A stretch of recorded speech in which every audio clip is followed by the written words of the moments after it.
বন্ধু আমাদের জীবনে অতি প্রাসঙ্গিক একটি শব্দ হলো বন্ধু।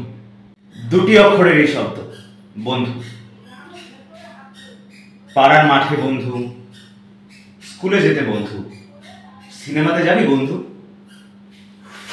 সিগারেটের কাউন্টারে বন্ধু, চায়ের দোকানে বন্ধু, প্রত্যেকটা দুশ্চিন্তায় বন্ধু, সুখ দুঃখে বন্ধু, ইত্যাদি ইত্যাদিতে বন্ধু।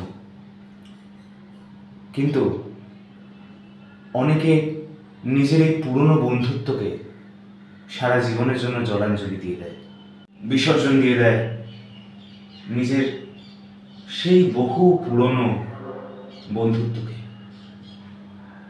আসলে আমার মতে বন্ধু শুধু বন্ধু নয়, বন্ধু হলো একটা বন্ধন। তাই সকলকে বলবো, কোনো কিছুর বিনিময়ে নিজের এই নিখাত বন্ধুত্বকে ধ্বংস করবেন না, নিজেদের এই অমূল্য সম্পর্ককে নষ্ট করবেন না।